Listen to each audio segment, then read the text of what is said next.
The Pirates were off yesterday, but they were busy, and so was I. The Don Kelly era begins tonight, and it's Ask Me Anything Day. That's next on Locked On Pirates.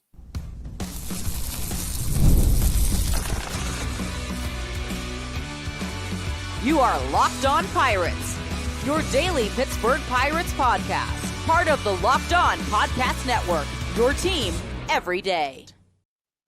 This episode is brought to you by Amazon Fire Stick TV 4K. Turn any TV into your Xbox, no console needed. Head to amazon.com/fire TV Locked On to learn more. Okay, welcome to Locked On Pirates. I'm Gary Morgan. Yesterday, I recorded 4 podcasts, 2 here, 1 a crossover with Sully at Locked On MLB and the Pirates Fan Forum last night. Many of you watched. You might be sick of hearing me at this point, but it didn't stop you all from flooding me with a ton of great questions for the AMA, and we'll do as many as I can fit. Tonight begins the Don Kelly era of Pittsburgh Pirates baseball, my 10th manager in my wonderful career of watching Pittsburgh Pirates baseball. I don't want to step on questions, so instead of giving you a wall of thoughts, let's let what I recorded yesterday stand and use the AMA questions to dig a little deeper, shall we? Let's get started right away. I love this. I love doing AMAs. Nick Camuso gets us going.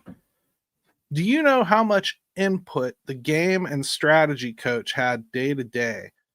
And is it unusual for an MLB squad to be so bloated from a staffing perspective as it appears the Pirates are? Way too many cooks in the kitchen, it seems. So he's talking about Radley Haddad, who we also found out this morning had been relieved of his duties. So an MLB planning coordinator is somebody, his primary responsibilities are basically translating the analytics and the insights that come from it into some kind of a plan that the team can use. And actually is supposed to bridge the gap between the R&D and the coaching staff. So for years, we've talked about how aggressive and intrusive at times that plan has been. No, it is not normal for an MLB squad to be this filled with team employees. They're everywhere. They litter the locker room. That's according to people that cover them on the beat, and they're in the room. It's almost 1-to-1 with players at times. It is too much. And Radley Haddad is a guy that has just kind of in the background survived this whole thing, and he's been the one giving Derek Shelton the analytics breakdowns and things they should focus on and what shouldn't focus on, and things they need to do in that game for that matchup. And clearly that stuff hasn't been working. And, it was a good time for him to be relieved of his duties as well. I can argue that they probably should have done that a while ago, but good chance Derek Shelton was very loyal to Radley Haddad, as he tends to be with everyone else.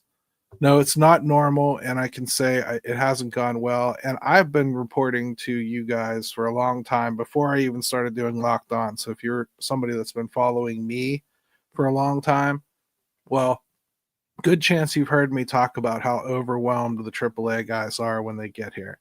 They're seeing data sets that they've never really experienced. They're being filled with information that they've never really worked with.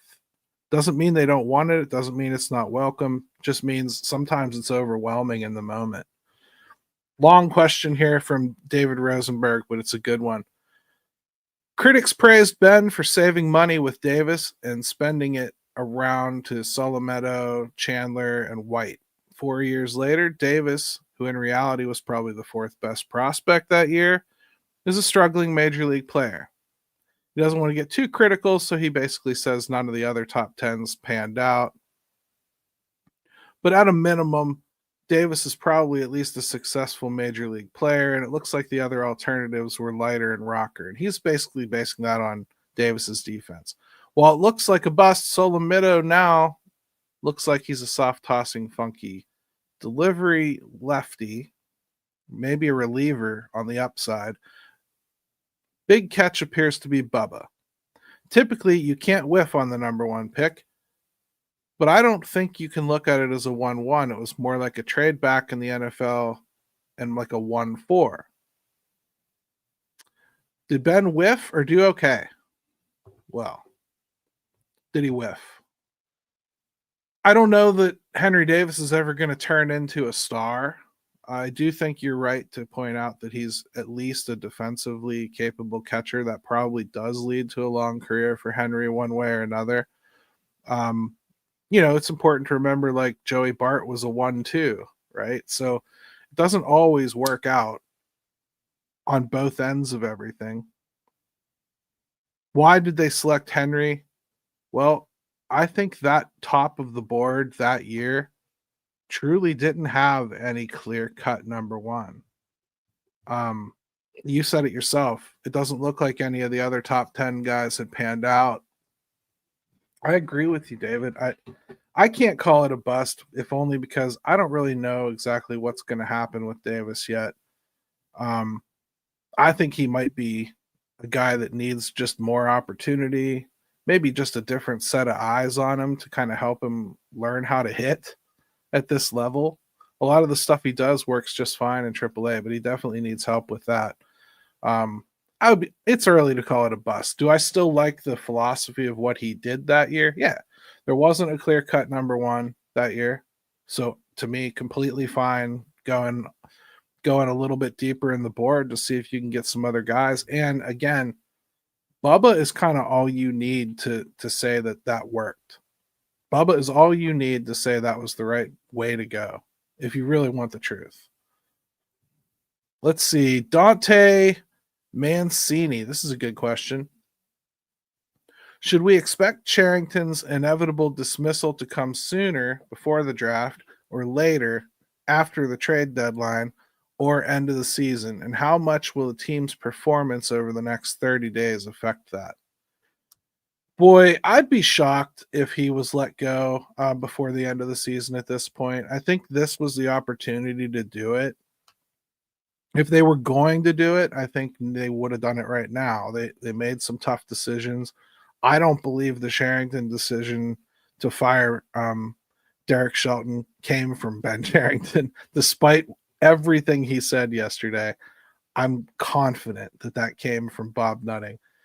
In fact, he had a comment in his presser that nobody had come to him and basically talked about needing to replace Derek Shelton. And I can tell you firsthand, somebody went and talked to Bob about him. So I know for a fact there was some backbiting going on, and they felt the need to circumvent Ben Cherington. So chances are he's on thin ice, but I think you're probably looking at an end of the year dismissal, and I think a lot of it probably depends on what they do the rest of the year. 30 days, though, you're not going to learn anything about a GM in that time period. I don't think it's going to happen before then. How about one more here before we take our first step away? Wayne Moody. Will York be coming up and Nunez is on fire? Will he come? I have every confidence that Nick York will be up here before too long. His problem is consistency. I haven't seen it yet this year. They haven't seen it yet this year. A lot of little stretches of like 2-3 games where he really hits, and then a lot of stretches of 2-3 games where he really doesn't hit. So I feel like personally they're probably going to end up leaving him down there until he's been on a heater for a couple weeks, and or there's another injury that they need to replace. They could also just get tired of Canario or Gorski and call him up at any point. I wouldn't rule that out. As far as Nunez goes, you're right, he is hitting. The problem with Nunez is he's hitting 312 this year, right? But he's only got a 343 on base percentage because he just doesn't walk a lot. He strikes out a ton. This year, he's kind of tamed that a little bit. If I'm the Pirates, I probably want to see a little bit more of it before I make a decision. And the other thing was he was acquired as a third baseman that they didn't feel could play third base all that well. So we all, fans, pushed him to first base. Well, the Pirates haven't used him there at all. So that kind of leaves a little bit of a question of, well, where do you put him? I would think if Hayes is injured, I would hope they would consider Malcolm Nunez as a call up for him. That's a direct drop in replacement, and you could probably have him there. Problem is, Nunez was acquired as a power prospect, and he hit 23 home runs at one point over 3 teams in the minors, of course. He hasn't done anything like that since. He's had some injury issues. We'll see.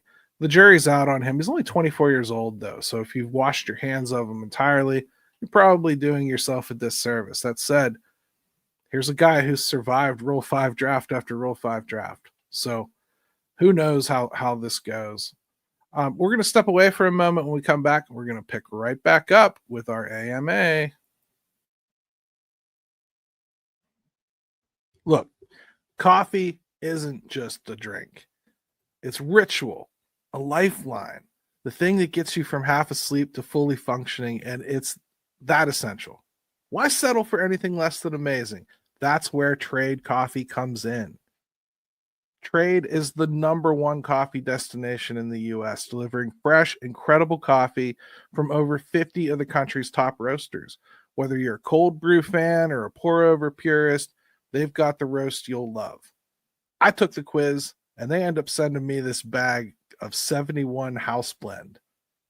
Unbelievable. The smell in the house, and then you grind the beans, and everybody in the house just seems happier right away. It's so good. I will never go back to just grocery store coffee. It's just about the same price, and I get a much better cup out of this.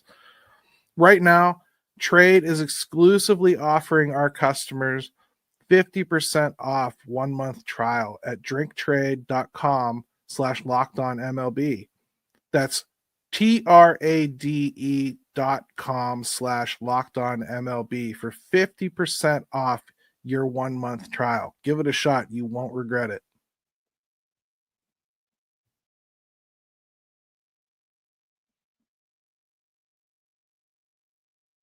Did you know your Fire TV is also an Xbox? Turn any TV into your gaming and entertainment hub with Fire TV Stick 4K devices. No console required.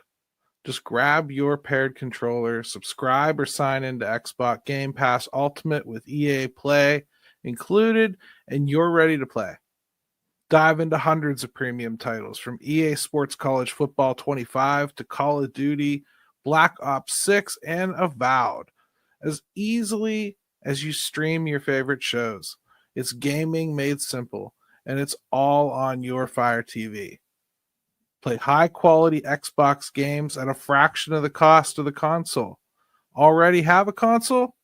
A Fire TV Stick 4K device is more affordable and easier to travel with, allowing you to take your, or I guess your kids' games wherever you plug in.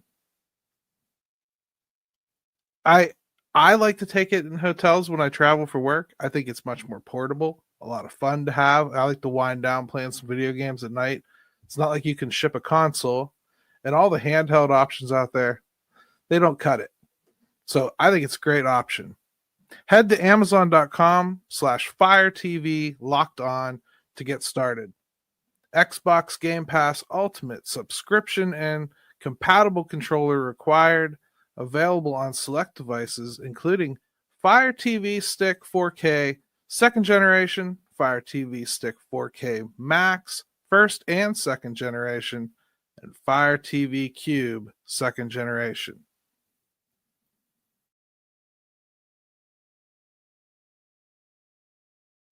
All right, welcome back to Locked On Pirates. It's the AMA episode. There's a lot of good questions coming in the comments, and I am going to try to circle back to some of them.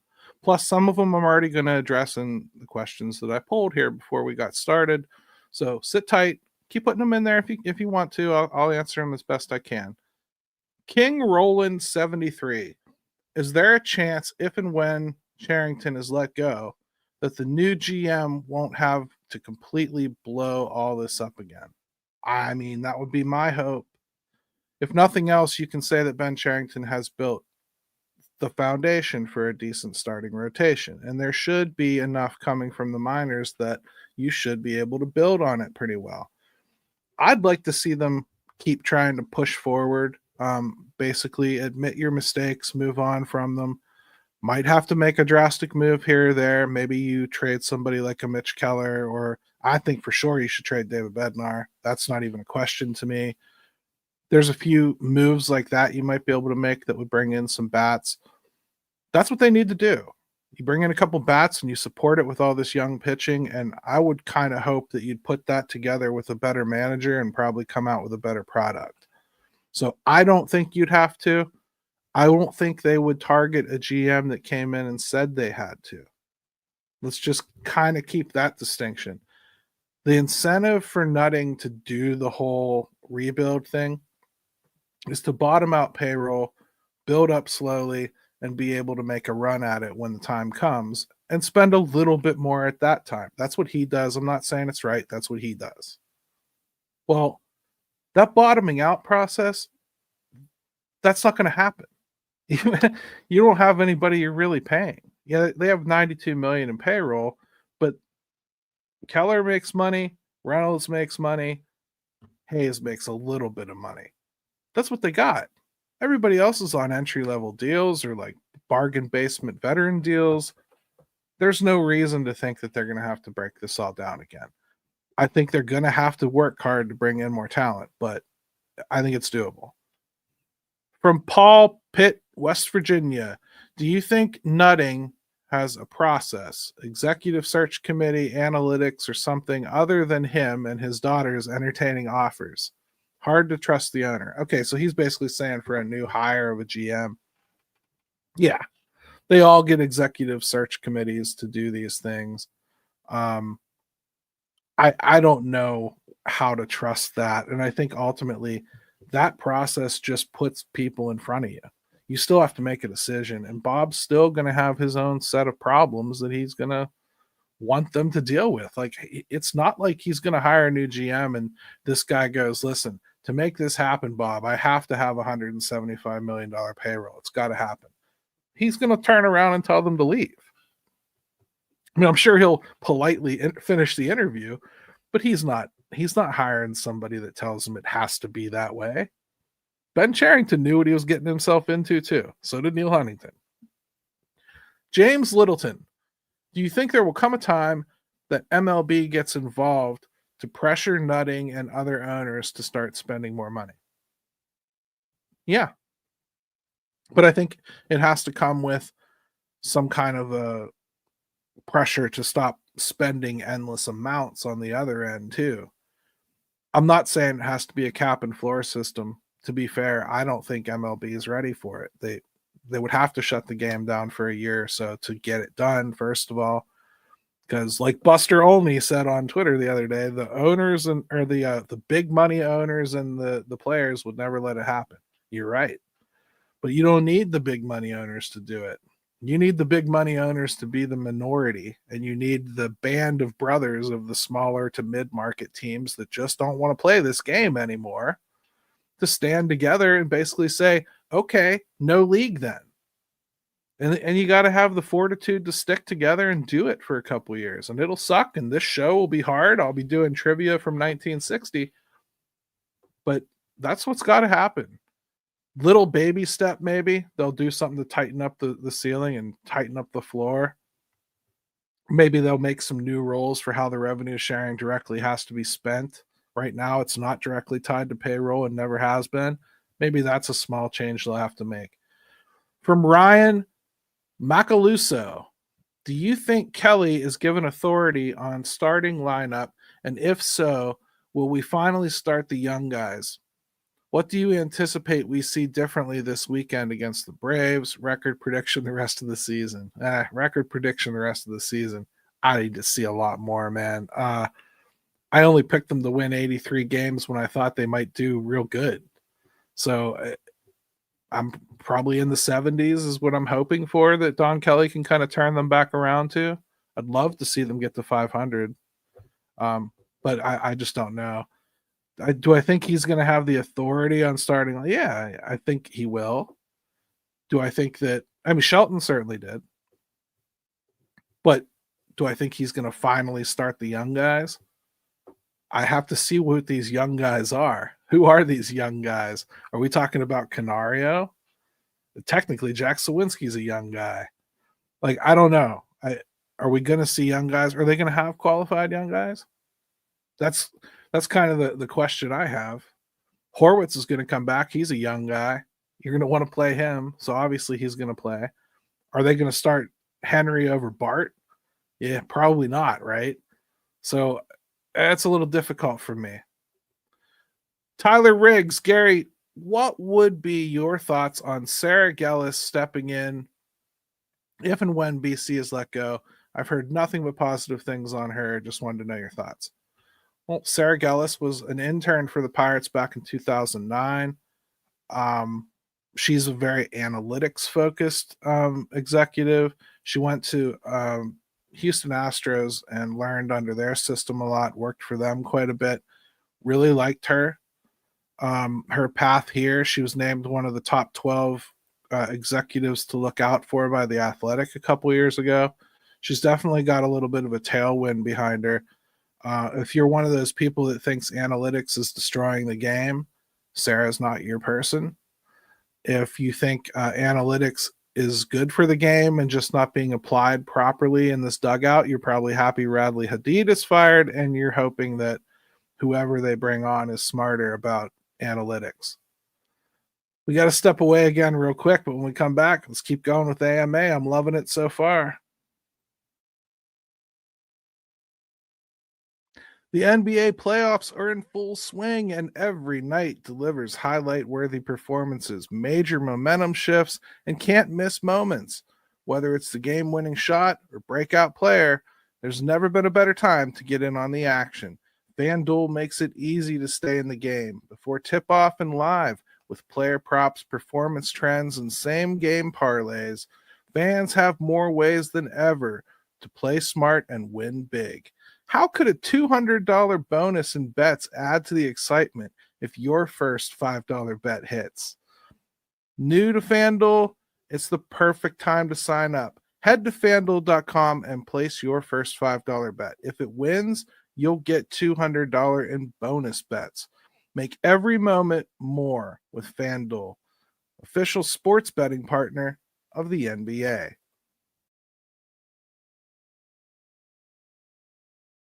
All right, welcome back to Locked On. Somebody in the chat put that I was very chipper ever since that news yesterday. You are right. I have been. Graves asked, assuming Don Kelly doesn't last beyond this year, who is on the radar to be named the next manager of the Pittsburgh Pirates? Boy, I don't know. I have some that I'd like, and I think I have a question here actually about that. Let's see. Pirates should get. Oops, that's not right. Oops. The Pirates should go and get Joe Madden, I think I saw in here, and Dusty Baker, two guys to look at.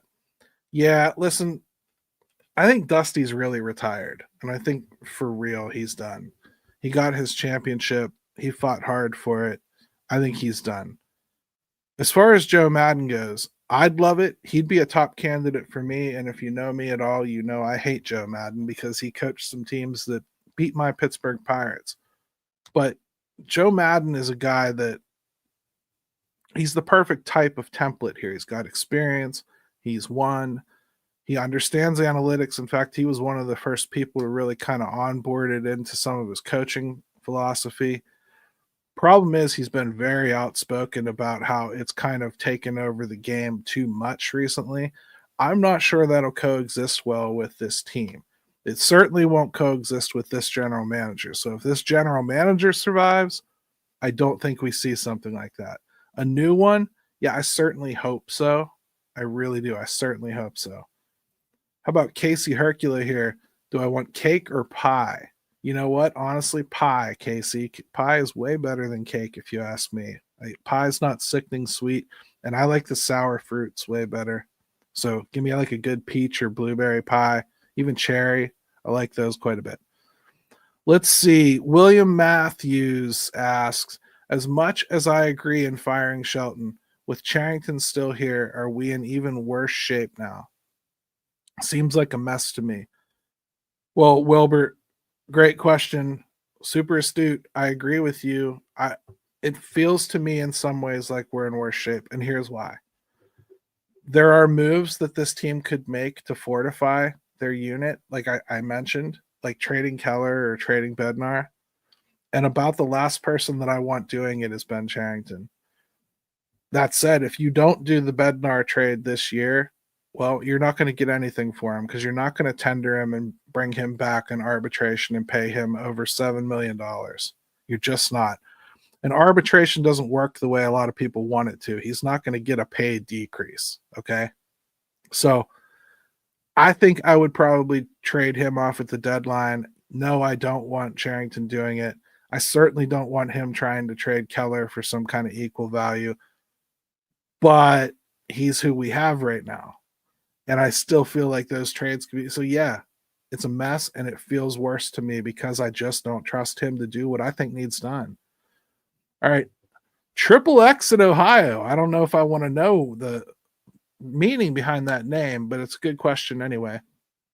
At this point, the Pirates should just bring up all the young talent we have in AAA and AA, start them, get them experience. DFA, Pham, and Frazier. They are not our future. Let Kutch play because he is Kutch. That's it. Well, it's nice in theory. I hear this a lot, but I don't think they have a lot of guys chomping at the bit to get up here quite yet. Like we talked about Nick York earlier. We talked about Malcolm Nunez, and I don't know that you're really improving your team. And if you bring Malcolm Nunez up here, who's he replacing? Brian Hayes? Well, you kind of can't say he's not part of the future. They've got him inked for a few years yet. So the only place really is in the outfield. They've got a couple of those. Matt Gorski, they could play a little bit more. Whether you're done with him or not, Canario, they could play a little bit more. They could decide to bring up somebody older, like Nick Solak, 30-year-old from the minors. I just don't see it yet. Billy Cook has looked terrible. I don't think that's a position you want to be putting guys in. I could make a case for Jack Sawinski, sink or swim. Bring him up here, see what happens. I could make a case for Malcolm Nunez. I could make a case for Nick York. Right now, I'm waiting for other cases to really need made. Unless you want to go back to the well and check off G1 Bay and make sure you're all done with that. I just don't think they have this glut of young players people want. And some of you I see want to stretch all the way back to like Connor Griffin. You don't do that to that kid. You just don't. He's 18 years old. You cannot bring him up here to face major league pitching at this point. He's just not ready for it. He learns on a daily basis what he is and is not overmatched by. Some of the things he's overmatched by at this point are things he'll get better at, but it takes repetition. It's too early to pull the trigger on something like that. You could bring up Termar Johnson, but then you've got like Nick Gonzalez coming back. Where are you going to play him? Termar can only play second base. And if you really want to keep playing catch and whatnot, well, you can't use him at DH either. Baseball just doesn't work like you want it to. And I often find a lot of this comes from football fans that they expect the draft to immediately impact the field. And it's just not that way. And then we're spoiled by Paul Skeens flying through a system. There's a reason he's a freak, because he did something really freakish. Jack Micah asks, as we welcome the Kelly era, what are the chances the screw-ups on and off the field early this year has shaken Nutting to see what it takes a good plan plus spending to make the words more than lip service? I don't think there's much of a chance that Nutting has learned anything that makes him change his philosophy. And the reason I say that is, for one thing, he let a general manager sit there on the dais doing a press conference about firing his manager and basically tell all of us, hey, everything's cool. It's still exactly where I want it. I still see this as a good team. Just squint a little harder. You let that go and don't fire that, then I'm sorry, you didn't learn anything. And Bob Nutting is not in a position, at least he would have you believe, where he's going to learn to spend more money. he's in a position where he's trying to convince you he just doesn't have the more money. Okay. Again, we can all call BS on that, but that's from this team where they are. They do not have the money to compete with the top end of this league, and they don't even try to compete with the middle of the league. They should, they don't. The problem is old as time. I still think a GM could come in here and be smart, do things differently, and be innovative and be aggressive with certain things and make something happen. But look around this league. It's hard to do. Look at the Royals. They thought they were in great shape this year. Not so much. Orioles, not so much. You know, at the end of the day, money does change things, right? You can build a perfect team. The Pirates did a really good job of building that 2015 team, didn't they? And they met a buzzsaw in the playoffs and lost. That's the way it goes. You get a bite at the apple for all the work you put in all season long, and then it can end in the playoffs right quick. And a lot of the time, that's where things get sorted out. Sometimes it doesn't. And Arizona goes all the way to the World Series. That's the hope. But it's going to take an innovative GM, and they don't have one right now. They have a safe GM, one that's afraid to make a big move, one that's afraid to make an extension offer, one that's afraid to push his offer to a free agent a little bit higher, one that is counting his nickels because he knows exactly how many nickels he has. This isn't a situation where the GM can just decide to spend a lot more. And if you want the honest to God truth, it's not a situation where Bob Nutting can just go spend whatever. They can spend more. They should spend more. But it's just not as much more as you hope. It's going to take a smart GM. It's going to take somebody thinking differently, executing a plan and following through with it, and being okay with stretching things a little bit when the time comes. That's really, if anything, the lesson I think Bob needs to understand most. Last time, when you got a good team, you should have invested a lot more than you did, and you probably would have had a better shot at getting that championship. That's the only way it's ever really going to come. And I just think it's something that we can continue to wish for Bob Nutting to change who he is, or baseball to change what it is. But they both are what they are. And I'd rather talk about reality than talk about what should be or what might be or what I want to see. I, of course, want Bob Nutting gone. I, of course, want Ben Cherington gone. But that's not what happened yet. So that's not what I'm talking about or dealing with yet. If Bob Nutting were to sell, I'm convinced he would sell it to somebody that's just about as well-funded as he is. And unless he's very altruistic or much more aggressive with his spending in order to make money, I don't think it's going to be much different. This market just doesn't dictate that. They haven't done good business things around the stadium in order to make that happen. That's all I got for you today, guys. Great questions. Really, really loved it. A lot of fun. Thank you for making Locked On Pirates your first listen today. For your second listen, please go check out MLB Game Night. A lot of fun. And make sure, if you don't usually listen to it, check out MLB Locked On MLB podcast with Sully, because I was on it this morning. A lot of fun talking to him.